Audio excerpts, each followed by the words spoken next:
Okay,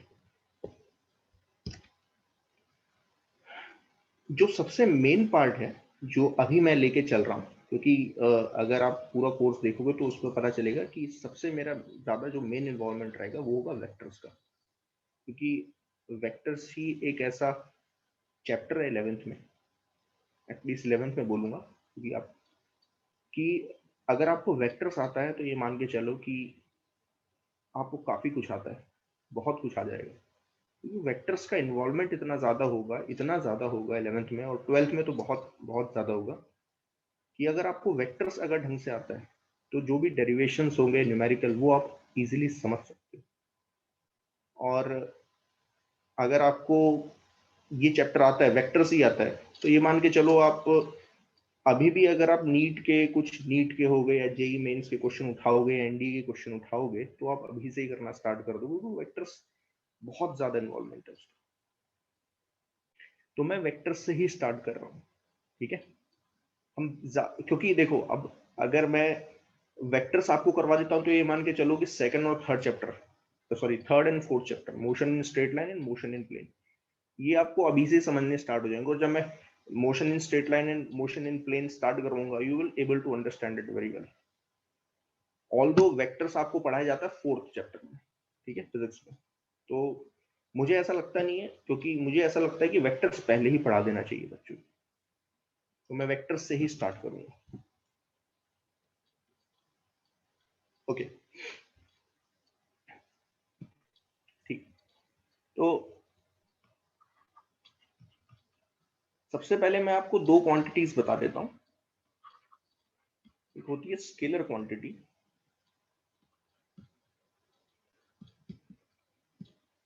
ये आपने 9th में किया होगा, बस बहुत डिटेल में नहीं किया है, अब आप डिटेल में करोगे। ओके, तो कौन मुझे बताएगा स्केलर क्वांटिटी क्या होती है? आप अनम्यूट कर सकते हैं, जब मैं क्वेश्चन आपसे पूछूंगा तो अनम्यूट कर देना। अच्छा, मैं बहुत बेसिक से चलूंगा, ध्यान देना, और बेसिक से एडवांस की तरफ जाएंगे। हम बहुत बेसिक से चलूंगा, मैं कोशिश करूंगा कि वेक्टर को बहुत बेसिक से सिखा सकूं। थोड़ी बहुत ट्रिग्नोमेट्री आज तो नहीं इन्वॉल्व होगी, आज इन्वॉल्व नहीं होगी, ऐसा सोचो कि कल से ही इन्वॉल्व होनी स्टार्ट हो जाएगी ट्रिग्नोमेट्री। तो बहुत बेसिक से चल रहा हूँ, आपको जो है जो जो चीजें समझ में आती हैं, जो जो आपको आती हैं फिलहाल, वो मैं आपसे पूछ रहा हूँ। ये मुझे बताओ कि स्केलर क्वांटिटी और वेक्टर क्वांटिटी में क्या अंतर होता है?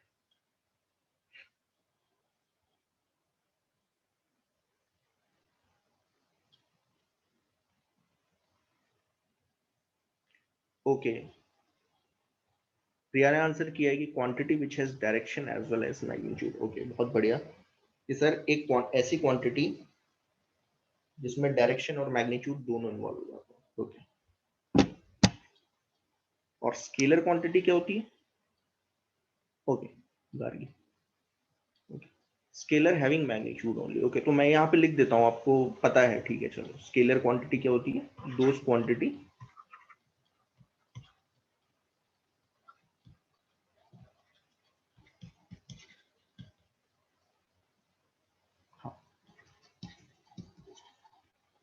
विच हैज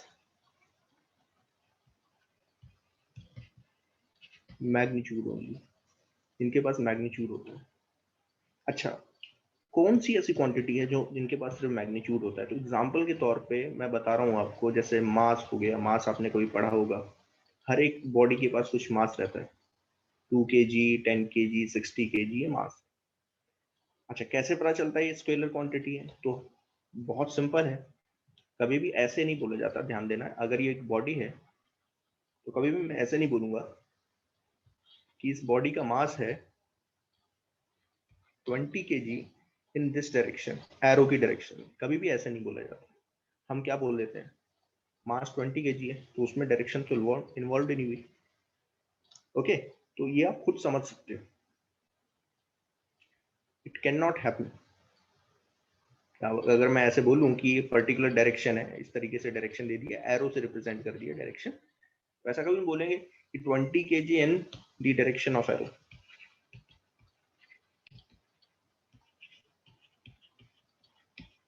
ठीक है, तो ये गलत है, दिस इज रॉन्ग।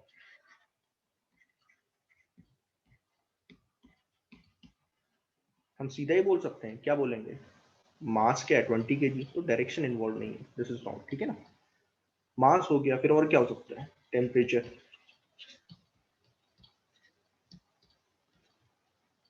फिर और क्या होती है, स्पीड। ये बेसिक है जो आपने कभी पढ़ा होगा 9th क्लास में। ठीक है,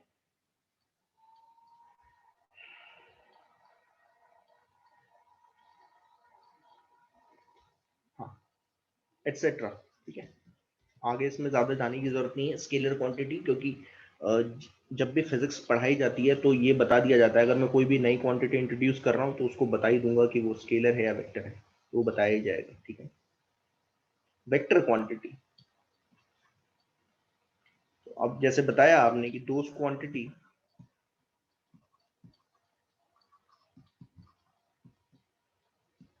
which has magnitude as well as direction।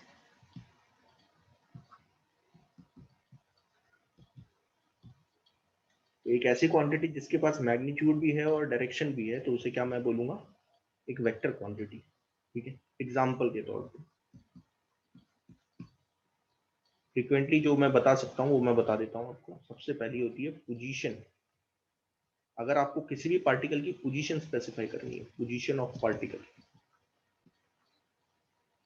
Of a particle, ये एक वेक्टर क्वांटिटी होगी। ये पहली क्वांटिटी ले रहा हूँ। वाई, अब इमेजिन करो कि ये अब ये कभी ना आपने पढ़ा होगा, कोऑर्डिनेट एक्सिस होता है ना, X axis and Y axis. तो अगर मान लीजिए एक आदमी यहाँ खड़ा है, यहाँ पे एक आदमी खड़ा है, और मैं आपसे बोलूं कि इसकी पोजीशन स्पेसिफाई करो, तो पोजीशन स्पेसिफाई कैसे की जाएगी, ये होता है ओरिजिन, कभी पढ़ा होगा आपने। तो पोजीशन स्पेसिफाई करने का तरीका क्या होता है, तो एक तो दो तरीके से आप पोजीशन स्पेसिफाई कर सकते हो, दो तरीके से कर सकते हो। एक तरीका तो ये होता है कि आप इसके कोऑर्डिनेट स्पेसिफाई कर दो ओरिजिन के रिस्पेक्ट में, इस तरीके से 3 मीटर कॉमा 4 मीटर। तो आप झट से बता दोगे कि ये आदमी कहाँ खड़ा है, तो ये आदमी, इस आदमी तक पहुंचने के लिए आपको क्या करना पड़ेगा, 3 मीटर,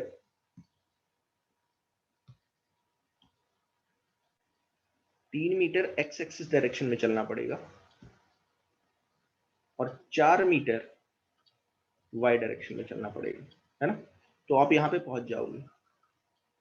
मतलब ये जो कोऑर्डिनेट है 3 मीटर एंड कॉमा 4 मीटर, इनमें इतनी ताकत है कि ये इस पार्टिकल के, इस, ये जो पार्टिकल है इसके कोऑर्डिनेट्स बता सकते हैं, इसकी पोजीशन बता सकते हैं, ये कहाँ पे है। तो ये तरीका आपने 10th क्लास में पढ़ा हुआ है।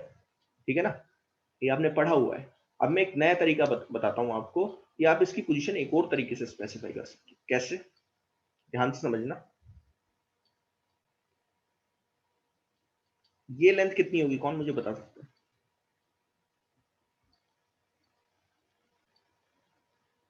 अगर मैं डायरेक्टली इससे पूछूं कि भाई ये आदमी ओरिजिन से कितनी दूरी पे है, तो आप झट से बोलोगे पाइथागोरस थ्योरम लगा के, ये सर ये तो एक ट्राइंगल बन गया, और इसका ये हाइपोटेन्यूज है, तो हाइपोटेन्यूज हो जाएगा under root three square plus 4 square. ये हो जाएगा कितना, under root 25, that is 5 metre, है ना। तो ये भी एक तरीका है। लेकिन फिर मैं आपसे बोलूंगा कि भाई क्या ये स्पेसिफाई करना कि 5 मीटर दूरी पे इनफ होगा इस पार्टिकल के लिए, क्योंकि ये तो पार्टिकल यहीं खड़ा है ना, ये आदमी, तो ये आदमी, आदमी हो या पार्टिकल, ये तो यहीं पे खड़ा हुआ है। तो सिर्फ आपने ये बोल दिया कि ये 5 मीटर दूरी पे है, तो ये इनफ नहीं है, क्योंकि 5 मीटर तो यहाँ पे भी हो सकता है, ये भी तो 5 मीटर होगा डिस्टेंस, यहाँ पे भी हो सकता है 5 मीटर। अगर मैं इसे एक प्लेन मान लूं, तो 5 मीटर दूरी पे कितने पॉइंट होंगे, इनफाइनाइट पॉइंट। ये चीज समझ में आई सबको कि मैं क्या बोल रहा हूँ, कि ओरिजिन से 5 मीटर दूरी पे कितने पॉइंट होंगे, इनफाइनाइट पॉइंट। लेकिन आदमी तो यहीं खड़ा है ना, तो आपको एक और चीज बतानी पड़ेगी। क्या बतानी पड़ेगी, ये एंगल भी बताना पड़ेगा। ये एंगल भी बताना पड़ेगा थीटा। तो अब ये एंगल कैसे स्पेसिफाई करें? तो जनरली क्या होता है कि हम टेन थीटा ले लेते हैं। तो इस ट्राइंगल से अगर मैं टेन थीटा निकालूं तो क्या आ जाएगा? 4/3। ठीक है, परपेंडिकुलर, कहीं पढ़ा होगा परपेंडिकुलर अपॉन बेस होता है। तो अगर ये थीटा है तो ये हो जाएगा परपेंडिकुलर और ये हो जाएगा बेस। तो टेन थीटा क्या आ गया? 4/3। ठीक है, अब टेन थीटा अगर 4/3 है तो थीटा कितना होता है ये मैं आपको बता दूंगा। यहाँ पे लिख रहा हूं मैं अभी फिलहाल कि लगभग ना 53 डिग्री होता है, 45 से थोड़ा सा ज्यादा, क्योंकि अगर ये 1 होता, दिस इज 1, तो आप थीटा 45 लिख सकते हो। अभी कितना है? 53 है, तो ये एंगल लगभग 53।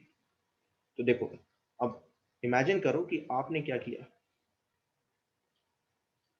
यहाँ पे मैं डायग्राम बना रहा हूं।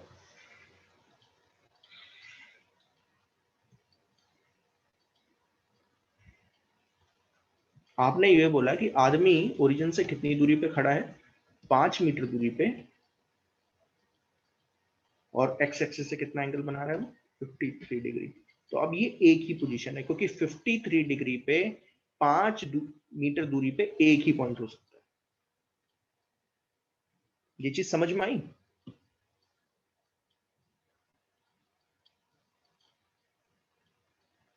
तो मैं यहां पे लिख सकता हूं, एक और तरीका है। तरीका क्या है? How to specify the position of the particle. मैं इस तरीके से बोल सकता हूं, particle, position of the particle, that it is at a distance of 5 meter from the origin,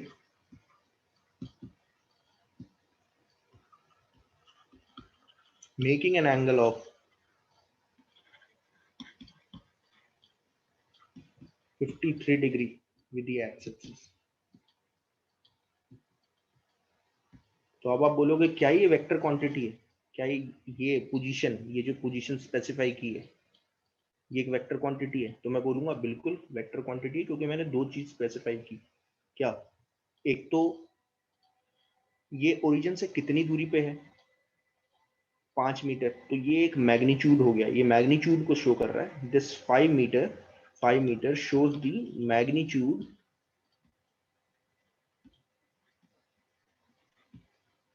of position,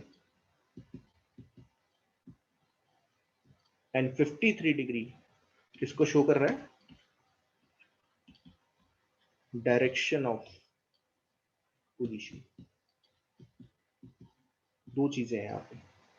5 metre क्या हो गया? मैग्नीट्यूड ऑफ पोजीशन, और 53 डिग्री क्या हो गया?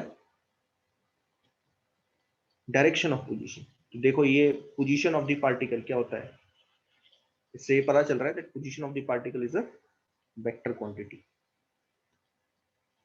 तो this is one of the example. और क्या हो सकता है? और क्या हो सकता है? एक और एग्जांपल देता हूं, सेकंड एग्जांपल। एग्जांपल सेकंड है velocity of the particle.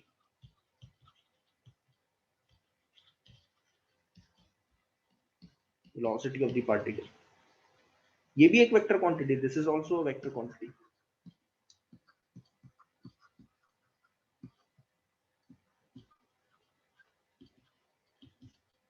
Why it is a vector quantity? Velocity, velocity में दो चीजें इन्वॉल्व हो जाती हैं। जैसे अगर मान लीजिए गाड़ी है, इमेजिन करो ये ईस्ट डायरेक्शन हो गई, ये वेस्ट डायरेक्शन हो गई, नॉर्थ एंड साउथ। और मैं इस तरीके से बोल रहा हूं कि दैट कार इज मूविंग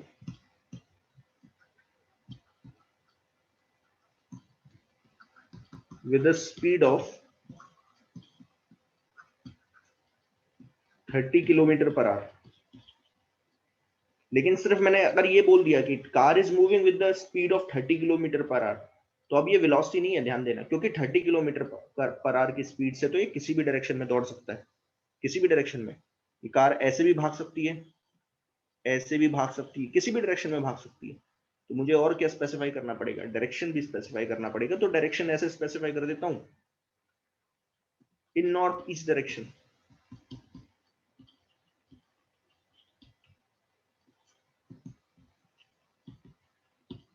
तो नॉर्थ ईस्ट डायरेक्शन क्या होगा, ये north east direction, north east मतलब लगभग बीच में। वैसे मुझे एंगल भी स्पेसिफाई करना चाहिए, लेकिन नॉर्थ ईस्ट जैसे ही मैं बोल रहा हूं तो समझ जाना कि ईस्ट से और नॉर्थ से 45 डिग्री एंगल बना रहा है। तो क्या ये वेक्टर क्वांटिटी है? Yes, it is a vector quantity, क्योंकि ये 30 किलोमीटर पर आवर क्या स्पेसिफाई कर रहा है, मैग्नीट्यूड ऑफ वेलोसिटी। और मैग्नीट्यूड ऑफ वेलोसिटी को ही क्या बोल देते हैं कई बार, स्पीड। ये स्पीड स्पेसिफाई कर रहा है। और ये जो नॉर्थ ईस्ट डायरेक्शन है 45 डिग्री एंगल, ये क्या शो कर रहा है, डायरेक्शन।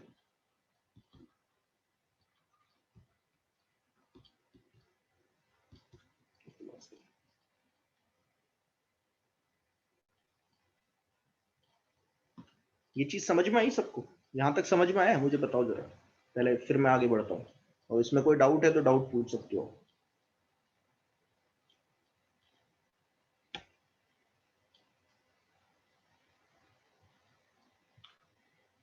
ओके, चलो।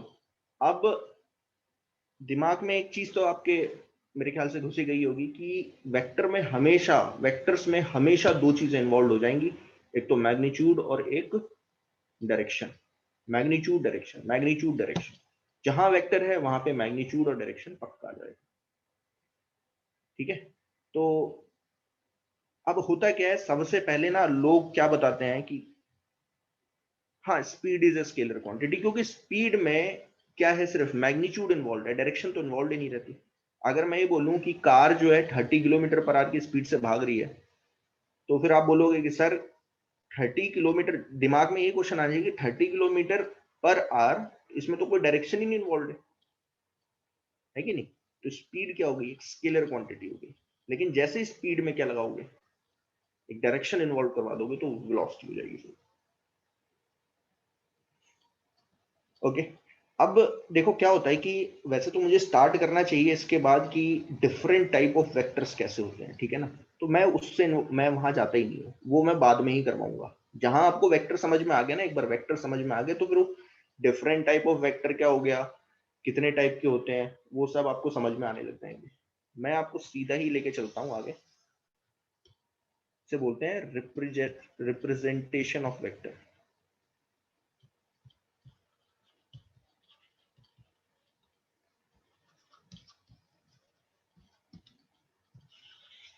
वेक्टर को रिप्रेजेंट कैसे किया जाता है, मैं जब भी वेक्टर को रिप्रेजेंट करूंगा तो एक तरीका इन्वॉल्व करूंगा, ठीक है ना? एक तरीके से रिप्रेजेंट किया जाता है, ठीक है? अच्छा, सबसे पहले मैं लिख देता हूं where to represent a vector. मतलब वेक्टर कहां पे रिप्रेजेंट किया जाएगा, सबसे पहले ये क्वेश्चन से ही आपको समझ में आ जाने चाहिए। तो वेक्टर हमेशा कार्टेशियन कोऑर्डिनेट एक्सिस पे जो है जो है रिप्रेजेंट किया जाता है, हमेशा। ध्यान दें, Cartesian coordinate system, it is always represented on Cartesian coordinate system, हमेशा ध्यान दें।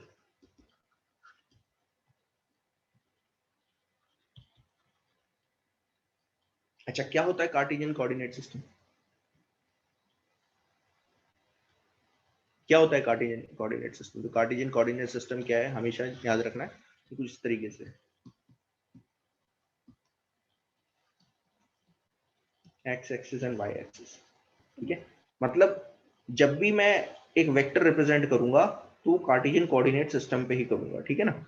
या मैं हमेशा क्या करूंगा, अगर मैं फिजिक्स की प्रॉब्लम में वेक्टर्स लगाने वाला हूं, जैसे मैं बोलूंगा कि मान लीजिए फोर्स को रिप्रेजेंट करना है, तो फोर्स को कैसे रिप्रेजेंट करूंगा? तो फोर्स को रिप्रेजेंट कैसे करूंगा, एक कार्टेशियन कोऑर्डिनेट सिस्टम लूंगा और उसमें एक एरो बना दूंगा। ध्यान देना इस चीज को। तो सबसे पहला क्वेश्चन तो ये था, where to represent a vector, so it is always represented on Cartesian coordinate system, ठीक है ना, हमेशा कार्टेशियन कोऑर्डिनेट सिस्टम पे रिप्रेजेंट किया जाता है. Now vectors are represented by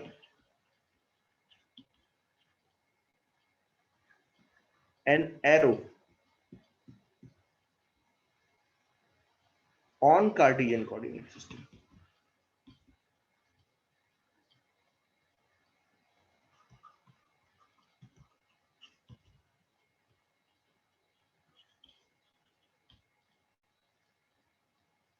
हमेशा ये चीज ध्यान रखनी है आपको कि वेक्टर को कैसे रिप्रेजेंट किया. अब बोलोगे सर कार्टेशियन कोऑर्डिनेट सिस्टम पे तो आप बना रहे हो, रिप्रेजेंट करोगे, लेकिन रिप्रेजेंट कैसे करोगे, कोई तरीका तो होगा. तो हमेशा क्या करोगे, एक एरो से रिप्रेजेंट करोगे. अच्छा, अब एरो की खास बात क्या होती है, एरो का ये जो आगे वाला पार्ट है इसे बोलते हैं head of the arrow,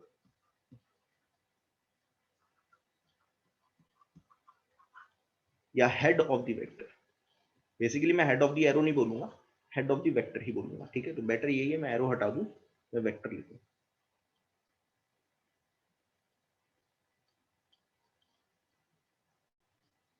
head of the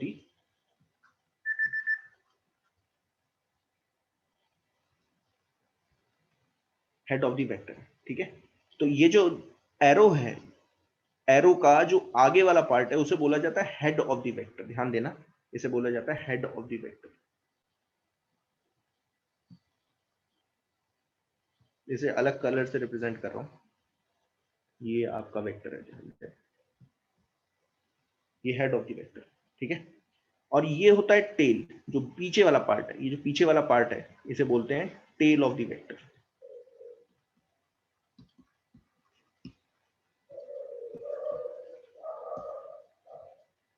ये वेक्टर की टेल. तो हेड एंड टेल, ये चीज आपको समझ में आ जानी चाहिए सबसे पहले तो, कि वेक्टर को रिप्रेजेंट कैसे करूंगा. Vector is always represented by an arrow on Cartesian coordinate system where the tip, सबसे आगे वाली जो टिप है उसे बोलते हैं हेड. जहां पे एरो का देखा होगा आपने, जो वाला पार्ट है ये पार्ट है, इसे मैं बोलूंगा हेड ऑफ द वेक्टर, और पीछे वाला पार्ट होगा वो होगा टेल ऑफ द वेक्टर. फिर अब आपके दिमाग में आएगा कि सर इसमें मैग्नीट्यूड और डायरेक्शन कैसे पता चल रहा है ना. आपने हेड एंड टेल तो बता दिया है, ये तो बताओ कि मैग्नीट्यूड क्या रिप्रेजेंट करता है और डायरेक्शन कैसे आप फाइंड आउट करोगे, इस एरो से कैसे फाइंड आउट करोगे कि मैग्नीट्यूड क्या है और डायरेक्शन क्या है. तो ध्यान देना, जो लेंथ ऑफ द एरो होती है, मतलब एरो की जो लेंथ होगी, एरो ऑफ द लेंथ, ये क्या शो करेगा, मैग्नीट्यूड ऑफ द वेक्टर.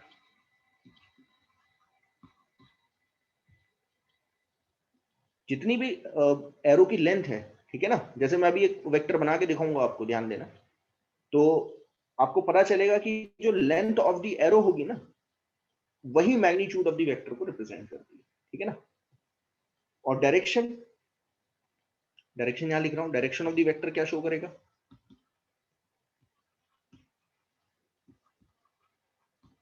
कैसे निकालोगे डायरेक्शन ऑफ द वेक्टर. तो हमेशा याद रखना ये कन्वेंशन ली जाती है. कन्वेंशन क्या है, द एंगल, डायरेक्शन क्या होती है. ध्यान देना, अगर एक एरो, एक वेक्टर बना दिया कार्टेशियन कोऑर्डिनेट सिस्टम पे, तो उस वेक्टर से आप डायरेक्शन कैसे निकालोगे. तो तरीका ये है कि आप क्या निकालोगे, the angle the arrow makes with the x-axis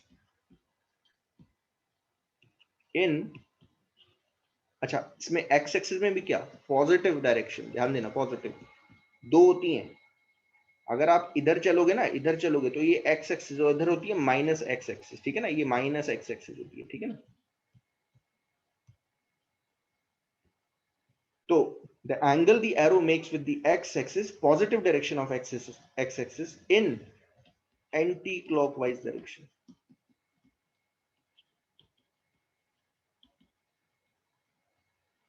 okay, जैसे अब मैं इसे शो कर एकदम समझ में नहीं आएगा, मैं आपको एक एग्जांपल से समझा देता हूँ। एग्जांपल क्या है, तो मैंने ऐसे बोला, इस तरीके से बोला, रिप्रेजेंट अ वेक्टर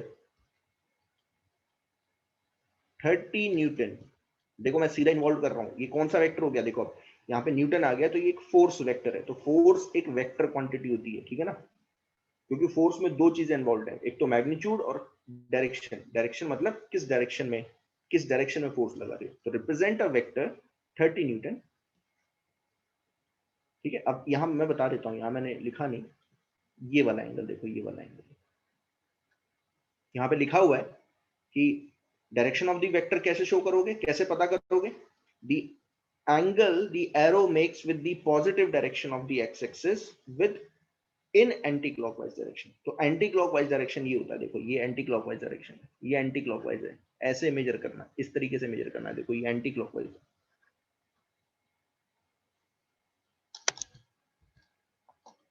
तो ये हो गया थीटा। अब ध्यान दो, मैं ये जो एंगल मेजर कर रहा हूँ, ये positive direction of the x axis से मेजर कर रहा हूँ, और किस डायरेक्शन में, एंटी क्लॉकवाइज डायरेक्शन में। तो ये होगी लेंथ, ये लेंथ है, तो ये शो करेगा मैग्नीट्यूड, ये दे देगा आपको magnitude length of the arrow, और थीटा क्या दे देगा आपको, डायरेक्शन। यहां तक समझ में आया सबको?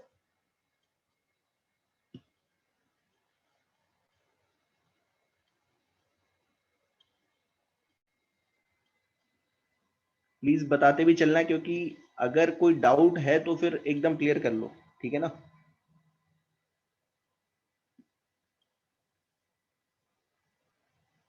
ओके, चलो ठीक है। अब मैं देखो एक एग्जांपल से आपको समझाता हूं कि कैसे रिप्रेजेंट करेंगे। Represent a vector 30 Newton. अब ये एंगल देखो कितना बना रहा है, 60 degree with the positive direction of x-axis in anti-clockwise direction। दूसरा,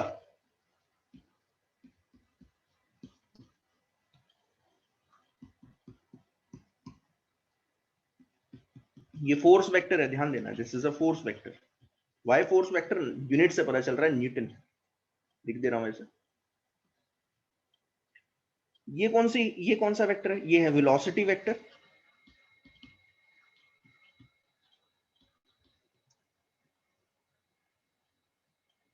तीसरा एक और वेक्टर ले लेता हूं, 40 मीटर थीटा टू 30 डिग्री। ये कौन सा वेक्टर होगा, ये क्या स्पेसिफाई कर रहा है, 40 मीटर, मतलब ये एक पोजीशन स्पेसिफाई कर रहा है, तो ये पोजीशन वेक्टर। अब ये तीनों वेक्टर आपको शो करने हैं, कहां, कोऑर्डिनेट एक्सिस पे बनाना है। तो कोऑर्डिनेट एक्सिस बना लो, ये आपकी कोऑर्डिनेट एक्सिस हो गई। यहां पे फोर्स वेक्टर शो करो, यहां पे वेलोसिटी वेक्टर शो करो, और यहां पे पोजीशन वेक्टर। पहले मैं फोर्स वेक्टर शो कर देता हूं, तो ये फोर्स वेक्टर शो करेगा। अब फोर्स वेक्टर कितना है, 30 न्यूटन। अब आपके दिमाग में आएगा कि सर 30 न्यूटन, ठीक है, एंगल तो समझ में आ गया कि ये 60 डिग्री बना रहा है, तो 60 डिग्री बना रहा है, तो ये 60 डिग्री कहीं यहाँ आएगा, देखो ऐसे एक्स एक्सिस, अगर 60 डिग्री बना रहा है तो ये 60 डिग्री हो जाएगा।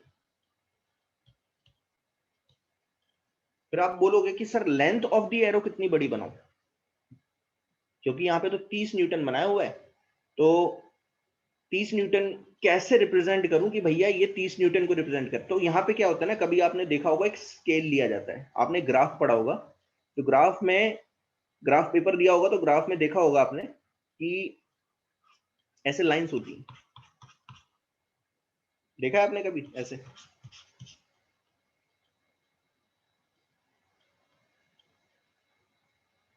देखिए सब।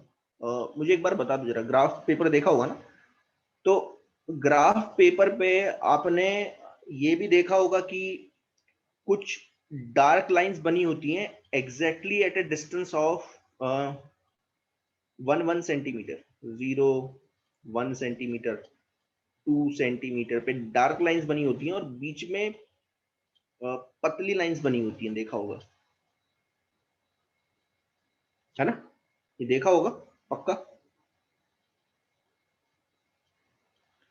तो अब मैं क्या करूंगा, यहाँ पे एक स्केल डिफाइन कर दूंगा। तो स्केल कैसे डिफाइन करूंगा, मैं ये बोलूंगा, ध्यान से समझना मैं क्या बोल रहा हूं। मैं ये बोलूंगा कि अगर आप ये जो एरो बना रहे हो उसका मतलब 1 सेंटीमीटर लंबी एरो बनाओ, तो वो रिप्रेजेंट करेगी 10 न्यूटन को। मतलब कहने का मतलब ये है कि देखो, ये अगर आपने एक एरो बनाई, एक वेक्टर बनाया या एरो बनाई, सोचो अभी, जो एग्जैक्टली 1 सेंटीमीटर लंबी है, इस डायरेक्शन में ये 1 सेंटीमीटर लंबी है, तो ये 10 न्यूटन को रिप्रेजेंट कर रही है। तो अब जरा थोड़ी देर के लिए सोच के बताओ, यहाँ पे जो वेक्टर है वो कितना, उसका मैग्नीट्यूड कितना है, 30 न्यूटन। तो मुझे कितनी लंबी एरो बनानी पड़ेगी?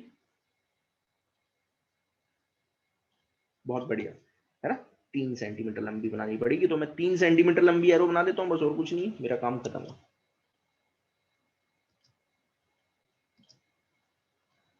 3 सेंटीमीटर लंबी बना दो। तो 3 सेंटीमीटर क्या होगी, ये जो 1 सेंटीमीटर थी ना, 1 सेंटीमीटर, ये जो 1 सेंटीमीटर थी, इसे 3 गुना लंबा कर दो ऐसे। तो ये 40 न्यूटन का एक वेक्टर बन गया, देखो। बट स्केल डिफाइन करना पड़ा मुझे, ध्यान देना, this is a scale. Scale represent किया, स्केल से पता चल जाएगा कि भैया कितना मैग्नीट्यूड है। जैसे ही आपने स्केल देखा तो आप क्या करोगे, आपको पता चल गया कि भाई 1 सेंटीमीटर लंबा जो है, अगर 1 सेंटीमीटर लंबा एरो होगा तो वो 10 न्यूटन को रिप्रेजेंट करेगा। तो आप क्या करोगे, अगर मैग्नीट्यूड आपको मेजर करना है तो आप क्या करोगे, आप जो है इस एरो की लेंथ मेजर कर लेना स्केल से। आपके पास स्केल होगा तो स्केल से क्या करना है, इसकी लेंथ मेजर करना। अगर मान लो जैसे ही आप स्केल से मेजर करोगे तो 3 सेंटीमीटर लंबा आ जाएगा, तो झट से बता दोगे कि 1 सेंटीमीटर जो है 10 न्यूटन को रिप्रेजेंट कर रहा है, तो 3 सेंटीमीटर 30 न्यूटन को रिप्रेजेंट कर रहा होगा। अब ये चीज अगर आपको समझ में आ गई है तो आप वेलोसिटी वेक्टर बता सकते हो। वेलोसिटी वेक्टर में ध्यान देना, मैंने इसके लिया है 1 सेंटीमीटर रिप्रेजेंट करेगा 5 किलोमीटर पर आवर। बताओ कौन बताएगा, कितना लंबा एरो बनाओ?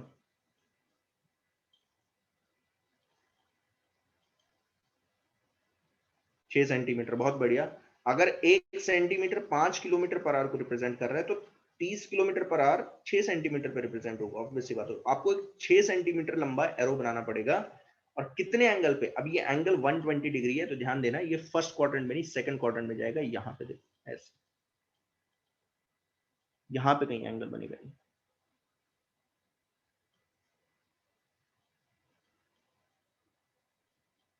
ये हो गया, तो ये है, ये एरो है, ये वेक्टर हो गया, ये वेक्टर है, दिस इज अ वेक्टर जो एग्जैक्टली 120 डिग्री एंगल बना रहा है विद द एक्स एक्सिस, और इसका मैग्नीट्यूड कितना है, 30 किलोमीटर पर आवर। ठीक है, सेकंड क्वाड्रेंट में पहुंच जाएगी। ठीक है, अब तीसरा बताओ जरा, फिर मैं वही डिफाइन कर रहा हूँ। 1 सेंटीमीटर एग्जैक्टली शो करेगा 20 मीटर को। ये स्केल है, बताओ, दोनों चीजें बताओ कि कौन सा क्वाड्रेंट और कितना लंबा। 2 सेंटीमीटर, और कौन से क्वाड्रेंट में पहुंच गए, क्योंकि एंगल 230 डिग्री है, थर्ड क्वाड्रेंट में। बहुत बढ़िया, तो थर्ड क्वाड्रेंट में आप पहुंच जाओगे। थर्ड क्वाड्रेंट में, क्योंकि ये एंगल जो है, ये वाला एंगल जो है वो 230 डिग्री है, तो 230 डिग्री यहाँ कहीं पहुंचता है, ये है 230 डिग्री। ठीक है, तो यहाँ पे 2 सेंटीमीटर लंबा जो है आपने एक एरो बना दिया, ये एंगल 230 डिग्री रखा, और ये आपकी पोजीशन आ गई, यानी कि ये पोजीशन स्पेसिफाई कर रहा है, यहाँ पे कोई पॉइंट होगा उसकी पोजीशन स्पेसिफाई कर रहा है। तो देखो, जहां तक मेरा ख्याल है आपको ये समझ में आया होगा कि कैसे किसी भी वेक्टर को मैं रिप्रेजेंट करूंगा, है ना? तो रिप्रेजेंट करने का तरीका ये होता है, ठीक है। This is how we represent a vector in. अच्छा, आप बोलोगे कि सर क्या 2D में ही बनता है, एक्स और वाई एक्सिस, क्या थ्री डिग्री नहीं होगा, और क्या बोलते हैं एक्स वाई जेड भी तो ले सकते हो, ले सकते हो, ठीक है। तो जो 3 डायमेंशनल वेक्टर्स होंगे वो हम थोड़ा बाद में पढ़ेंगे, वो एडवांस। ओके, अब और देखो, एरो से तो रिप्रेजेंट करते हो, ज्योमेट्रिकली एरो से रिप्रेजेंट कर रहे हो, this is called the geometrical representation, ध्यान देना। This is called the geometrical, यहां पे मैं थोड़ा अलग कलर से लिख रहा हूं, this is called the geometrical representation.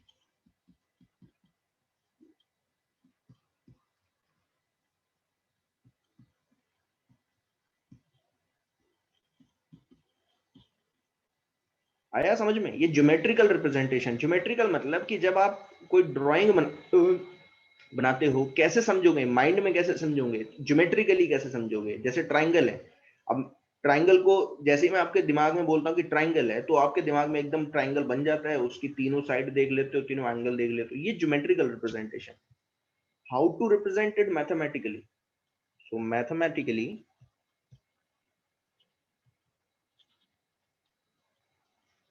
the vectors are represented by a notation, special notation, एक स्पेशल नोटेशन यूज की जाती है। जैसे ये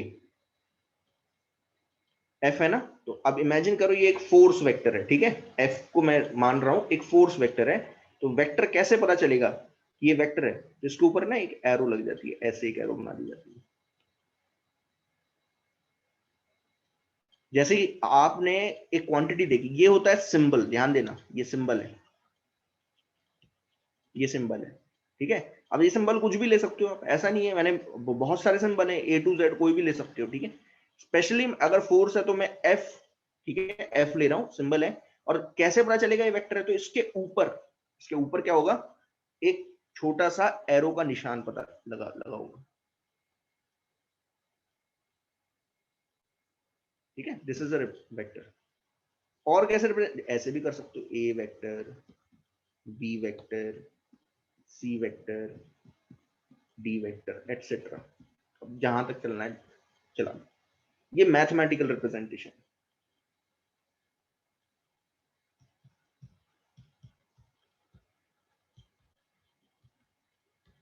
this is how the vectors are represented mathematically. अब इमेजिन करो कि अगर मुझे इसे रिप्रेजेंट करना है तो कैसे करूंगा, मैथमेटिकली, तो मैथमेटिकली ऐसे ही कर देते हैं, ऐसे लिख देते हैं। अब देखना ऊपर वाला, देखना क्या होगा, ये था ना, ये फोर्स वेक्टर था, तो इसे ऐसे लिख देते हैं एफ वेक्टर। तो ये फोर्स वेक्टर है, ध्यान से समझ लो, एकदम समझ में आ जाना चाहिए कि एफ वेक्टर लिखा हुआ है ना, तो ये एक वेक्टर है, दिस इज अ वेक्टर। तो आपको क्या स्पेसिफाई करना पड़ेगा, दो चीजें स्पेसिफाई करनी पड़ेगी। एफ वेक्टर का मैग्नीट्यूड ऐसे रिप्रेजेंट करेंगे, ध्यान देना, this is called magnitude of vector F.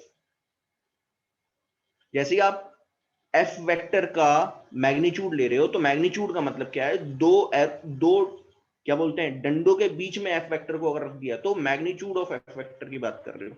अच्छा, मैग्नीट्यूड ऑफ एफ वेक्टर क्या कितना था, एग्जांपल के तौर पे जैसे यहीं पे था ऊपर, यहां बताओ, यहां देखोगे तो मैग्नीट्यूड ऑफ वेक्टर क्या होगा, एफ वेक्टर क्या होगा यहाँ पे, 30 न्यूटन।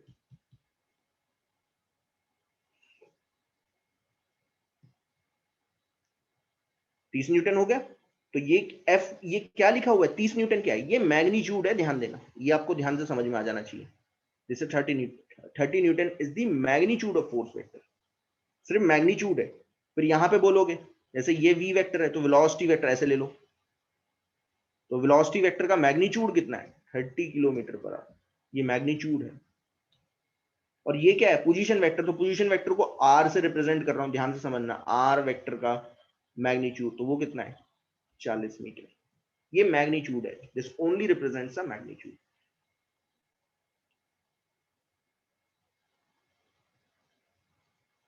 यहां तक आया समझ में।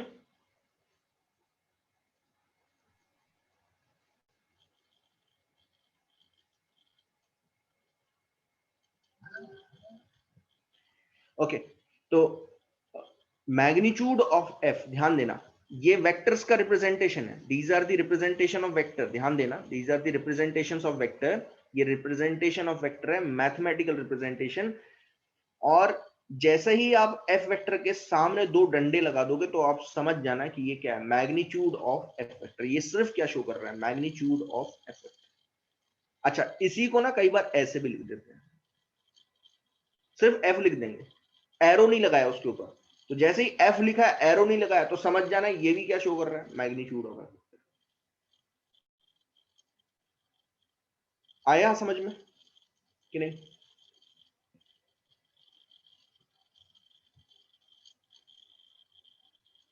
ओके, चलो, तो ये मैथमेटिकल रिप्रेजेंटेशन है। और theta, of course theta will give you the magnitude, sorry direction, theta will give you the direction of F vector, theta will give you the direction of F vector. अब मैं ना आपको जो है एक चीज समझाना चाहता हूं कि अगर आपको ये चीज समझ में आई तो मैं एक और वेक्टर इंट्रोड्यूस करूंगा, वो एक स्पेशल टाइप का वेक्टर है, स्पेशल टाइप ऑफ वेक्टर होगा। ठीक है, मैं एक आपको जो है चीज समझाना चाहता हूं, क्या है वो समझने की कोशिश करना। आपने कभी भी जो है ना बिल्डिंग बनती हुई देखी होगी, what is the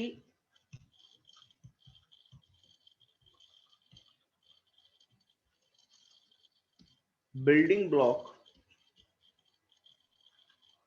of any skyscraper? Skyscraper मतलब जो बहुत ऊंची बिल्डिंग होती है। बिल्डिंग ब्लॉक क्या होता है, बिल्डिंग ब्लॉक का मतलब क्या है, वो स्काईस्क्रेपर किस चीज से मिलके बना है?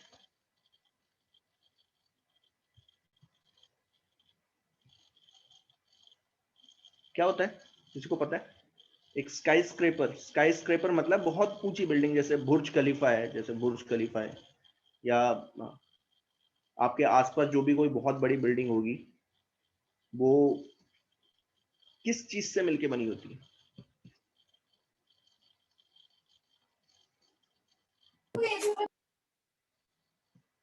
क्या होंगी जरा बताना। ब्रिक्स,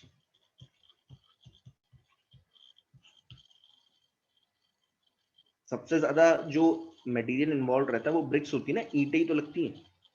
सीमेंट भी लगता है, ऐसा नहीं है, लेकिन सीमेंट थोड़ी देर के लिए सोचो कि सीमेंट आप यूज ही नहीं कर रहे हो, ठीक है ना, ऑल दो सीमेंट लगता है, लेकिन मैं ब्रिक्स यूज करके एक बिल्डिंग बना रहा हूं। तो अब थोड़ा सोचो, अगर मैंने, ध्यान से समझना, कि एक बिल्डिंग बनाई, जो मैं समझा रहा हूं ये वेक्टर्स में इन्वॉल्व होगा, ठीक है, अगर ये चीज समझ में आ गई तो मैं एक नया टाइप का वेक्टर इंट्रोड्यूस करूंगा। ये एक बिल्डिंग बनाई,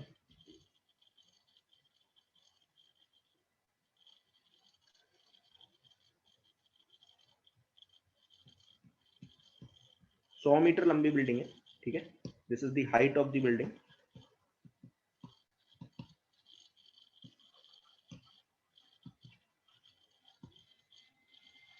और ये एक ब्रिक है, दिस इज अ ब्रिक, ये एक ब्रिक है, this is one brick, and height of the brick है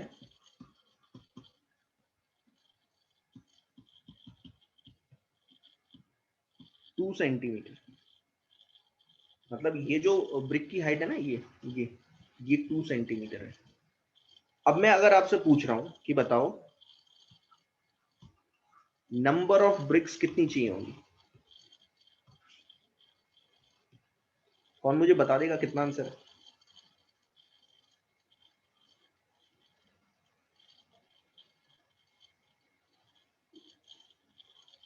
5000 ब्रिक्स चाहिए होंगी, है ना। तो फॉर्मूला क्या बना, फॉर्मूला ऐसे बना कि सर सीधी सी बात है कि आप क्या करो, हाइट ऑफ द बिल्डिंग को हाइट ऑफ द ब्रिक से डिवाइड कर दो।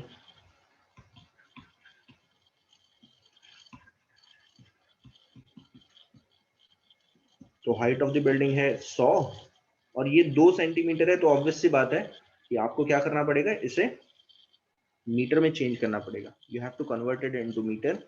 तो 2 सेंटीमीटर को कैसे कन्वर्ट करते हैं, तो वो आप बोलोगे कि सर 2 को आप क्या करना 100 से डिवाइड कर देना, ये आपने पढ़ा हुआ है सब। तो हाइट ऑफ द ब्रिक क्या है 2/100, और ये 100 ना ऊपर चले जाएगा तो ये आएगा 1000 10,000/2, यानी कि 5000 ब्रिक्स की जरूरत पड़ेगी आप, है ना। तो ये एग्जांपल मैंने इसलिए लिया क्योंकि अगर ये आपको एग्जांपल समझ में आ रहा है तो मैं एक और टाइप का वेक्टर यहाँ पे इंट्रोड्यूस कर सकता हूँ। ये है मेन वेक्टर्स, ठीक है। इन वेक्टर्स की खास बात क्या होती है, जैसे एफ वेक्टर, ए वेक्टर, बी वेक्टर, इनमें हमेशा दो चीजें इन्वॉल्व रहेंगी हमेशा, एक तो मैग्नीट्यूड आएगा और एक डायरेक्शन आ जाएगी, हमेशा आएंगी दोनों।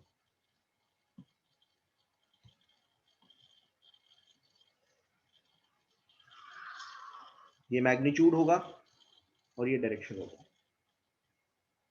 अब मैं एक और वेक्टर इंट्रोड्यूस कर रहा हूं, this is a special type of vector, ये एक स्पेशल वेक्टर है, इसको बोला जाता है यूनिट वेक्टर, यूनिट वेक्टर बोला जाता है, एक स्पेशल वेक्टर है। तो अगर स्पेशल है तो इसको रिप्रेजेंटेशन भी स्पेशल ही होगा, ध्यान देना, ठीक है। अच्छा, तो यूनिट वेक्टर होता क्या है, तो यूनिट वेक्टर होता है it is a vector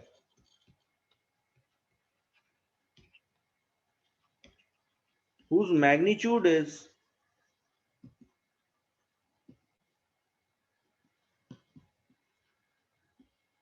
always unit, unit मतलब 1। अब यूनिट में इन्वॉल्व नहीं कर रहा हूं, मीटर भी हो सकता है, न्यूटन भी हो सकता है, किलोमीटर पर आवर भी हो सकता है, बेस्ड अपॉन यूनिट, ठीक है ना। हमेशा जो है 1 होगा इसका मैग्नीट्यूड। यूनिट का मतलब क्या होता है 1, है ना। और इसकी जो बाद में जैसे मैं बोलूंगा कि एग्जाम्पल बताओ, एग्जाम्पल क्या है, जैसे मैं आपसे बोल रहा हूं कि फोर्स वेक्टर है 1 न्यूटन, वेलोसिटी वेक्टर है 1 मीटर पर सेकेंड, तो दिख रहा है यूनिट कुछ भी रहने दो, लेकिन इसके जो मैग्नीट्यूड है वो हमेशा क्या है, यूनिट है। यूनिट मतलब 1, 1 मतलब यूनिट का मतलब होता है 1, ध्यान देना, that's why it is called unit vector, ठीक है। तो इसका मैग्नीट्यूड हमेशा क्या होता है 1। तो आप बोलोगे कि सर ये इंट्रोड्यूस क्यों किया, तो इंट्रोड्यूस इसलिए किया कि इस वेक्टर का काम सिर्फ और सिर्फ डायरेक्शन देना होता है। So why it is used, यहां पे इंपॉर्टेंट नोट में लिख लेना, why it is used, it gives you it gives the direction only। ये अभी होगा, धीरे धीरे समझ में आएगा कि क्या है ये यूनिट वेक्टर है क्या। अभी तो यही समझो कि it is a vector whose magnitude is always unit, हमेशा 1 होगा, ठीक है। कैसे रिप्रेजेंट करते हैं इसे,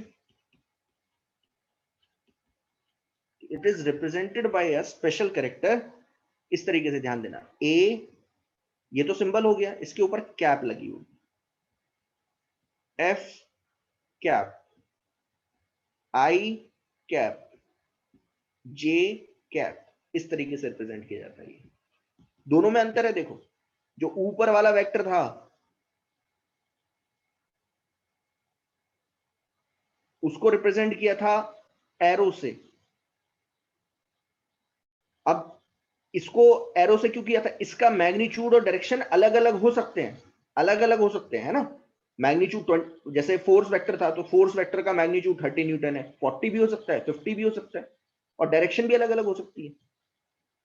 लेकिन जैसे ही आप इन वेक्टर्स को इंट्रोड्यूस कर रहे हो यूनिट वेक्टर, तो आपको एक चीज तो समझ जानी है कि इन सब का मैग्नीट्यूड क्या होगा,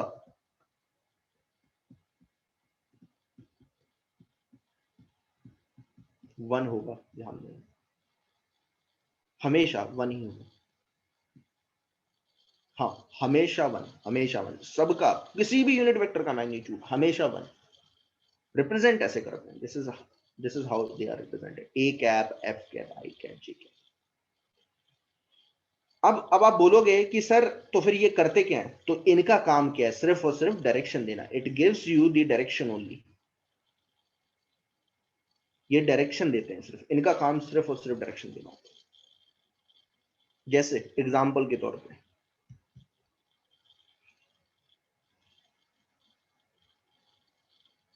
एक वेक्टर बनाया, यूनिट वेक्टर है, छोटा सा यूनिट वेक्टर, छोटा है 1 यूनिट, ध्यान देना 1 यूनिट है। अब ये कुछ भी हो सकता है, 1 न्यूटन हो सकता है। अब आपने बोला कि मैं यहां नहीं, मैं तो यहां बनाना चाहता हूँ 1 न्यूटन, मैं यहां बनाना चाहता हूँ 1 न्यूटन, किसी भी डायरेक्शन में बना लो, इसका काम क्या है, सिर्फ डायरेक्शन देना। अगर यहां बनाओगे, ये वाला बनाया, अलग कलर से शो कर रहा हूं, अगर यहां बनाया तो जो एंगल आएगा वो आएगा θ1, और θ1 किसके बीच में लाई करेगा, 0 से लेके 90 के बीच में। अगर इधर बनाया,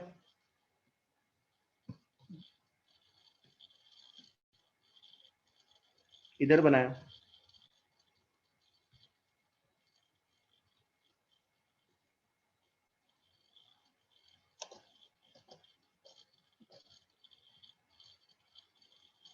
अगर इधर बनाया तो थीटा क्या हो जाएगा, ये वाला एंगल हो जाएगा θ2, और θ2 किसके बीच में लाई करेगा, 0 से लेके 270 के बीच में, बल्कि मैं बोलूंगा 180 से लेके 270 के बीच में। और अगर यहां बनाया ऐसे, तो फिर थीटा क्या हो जाएगा, थीटा हो जाएगा ये देखो ये वाला, ये हो जाएगा θ3, और θ3 क्या है, किसके बीच में होगा, 270 से लेके 360 के बीच में। तो अब आपके दिमाग में एकदम क्वेश्चन आएगा कि सर आप क्या चेंज कर रहे हो, आप तो सिर्फ थीटा चेंज कर रहे हो। अगर आप इस वेक्टर को, ये जो वेक्टर है 1 न्यूटन को रोटेट करना स्टार्ट करो, ऐसे रोटेट करना स्टार्ट करो, इस डायरेक्शन में ऐसे रोटेट करो, रोटेट 1 न्यूटन इन एंटी क्लॉकवाइज डायरेक्शन। तो अब जरा मुझे बताओ क्या चेंज हो रहा है, सिर्फ इसका, इस वेक्टर का क्या चेंज हो रहा है, यस बताएगा कोई, डायरेक्शन चेंज हो रही है, मैग्नीट्यूड चेंज नहीं हो रहा, 1 न्यूटन ही मैग्नीट्यूड है। तो if we rotate it,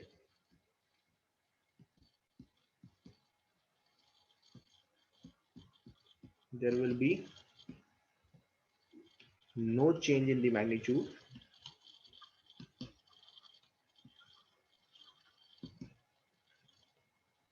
only change in the direction।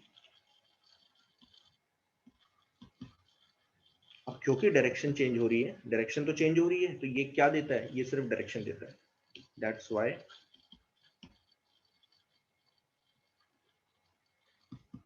Unit vector gives the direction।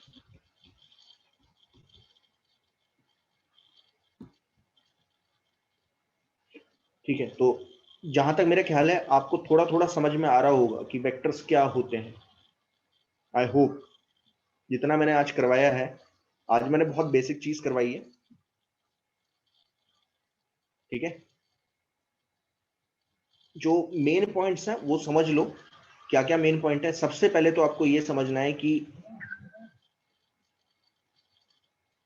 Vector क्या होते हैं, कैसे रिप्रेजेंट करते हैं, एरो से। एरो का हेड होगा, टेल होगा, एरो का जो लेंथ होगी वो मैग्नीट्यूड को शो करेगा, और जो वो एंगल बनाएगा anti clockwise direction with the positive direction of x axis, वो डायरेक्शन देगा, ठीक है। ज्योमेट्रिकली रिप्रेजेंट कैसे करूंगा, एक एरो से रिप्रेजेंट करूंगा, मैथमेटिकली रिप्रेजेंट करूंगा, F cap A cap, sorry vector लगा दूं, एरो लगा दूंगा,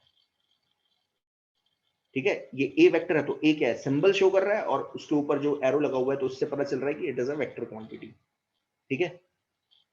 हमेशा एफ एरो जैसे ही लगा हुआ है तो it is a vector quantity. इसमें दो चीजें इन्वॉल्व हो जाएंगी, एक तो मैग्नीट्यूड आ जाएगा और एक डायरेक्शन आ जाएगी, और डायरेक्शन और मैग्नीट्यूड दोनों चीजें चेंज हो सकती हैं एक वेक्टर की, ध्यान देना। लेकिन जो स्पेशल टाइप ऑफ वेक्टर है यूनिट वेक्टर, यूनिट वेक्टर एक स्पेशल टाइप ऑफ वेक्टर है, इसकी हमेशा मैग्नीट्यूड 1 रहती है, ध्यान देना, हमेशा मैग्नीट्यूड 1 रहता है। तो इसका काम क्या होता है, डायरेक्शन देना, ठीक है। अब मैं आज यहीं पे एंड कर रहा हूं, कल जो है कल मैं थोड़ा और एडवांस जाऊंगा, कल थोड़ा एडवांस टॉपिक होंगे और कल मैं कुछ प्रॉब्लम्स भी करवाऊंगा। ठीक है, आज के लिए काफी है।